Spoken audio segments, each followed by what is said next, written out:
fluoxetine, aka Prozac, and SSRI.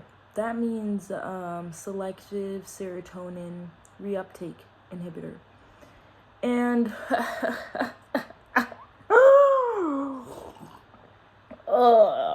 this topic pisses me off.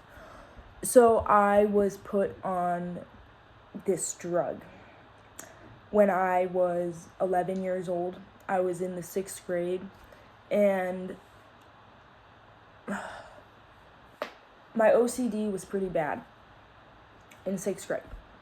It started creeping up around puberty, and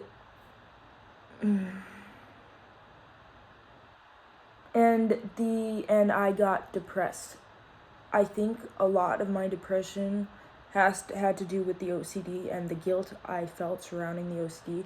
I really thought that I was going to hell, and I thought that I was insane, and I thought that there was something seriously wrong with me. So I was put on fluoxetine. And I remember the first day I took it in 6th grade, I threw up. That day from being sick. And then I took that shit every single day until I was 19 years old.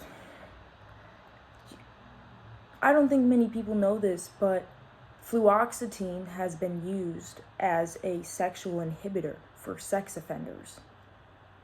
And that was given to me before I could even go through puberty. So I'm going to link a psychiatrist that I really like here on YouTube. His name is Dr. Joseph, and he runs something called the Taper Clinic, which is basically his clinic that he tapers people off of their psychiatric medications. He tapers them off of them. He's just a really good doctor. I just really recommend watching him. He opened my eyes a lot to the corruption that is happening in the psychiatric industry, in the pharmaceutical industry. It's sick. It's really, really disturbing. And I'll just say, when I got off of fluoxetine at 19 years old, I would be staring at the sunsets and the sunrises. I would be watching them, and I would just have tears streaming down my face watching them. It makes me emotional to talk about because this is so sad. Like, I would be mesmerized by the sunrises and the sunsets because I was not noticing them before. I was not noticing them while I was on the SSRI. And I couldn't believe how beautiful they were. And I also couldn't believe that it was happening twice a day and I was not noticing it before. So that's one symptom that I noticed, or like one change I noticed when I got off of fluoxetine. And the other is that I used to be able to listen to true crime, like just day in and day out for hours. And once I got off of the antidepressant, it was a lot harder for me to listen to them. Like, I'm not doing that as frequently anymore for basically entertainment. And also, when I was on the medication, people would be talking to me about their problems. Like, they would be coming to me crying about their problems, and it felt like I was just listening to the ocean in a conch shell.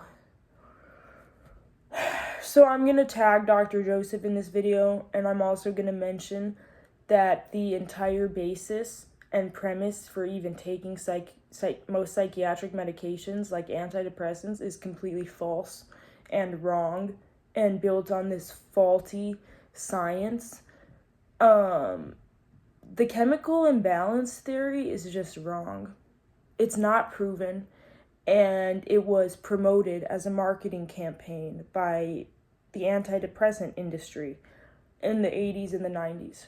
So I suggest checking out Dr. Joseph. And if you're on a psych med, you probably do not need to be on it.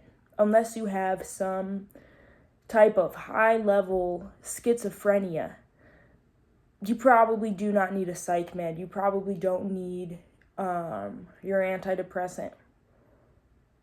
You probably really don't need antidepressants. What you probably need is to learn how to socialize and fix your diet.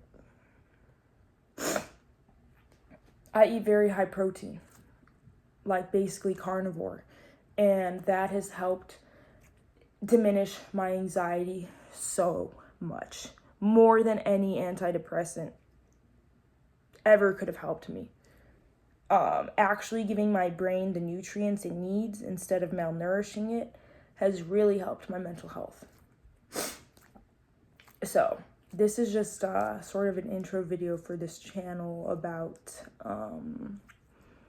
my experience with antidepressants. This thing is called Anido.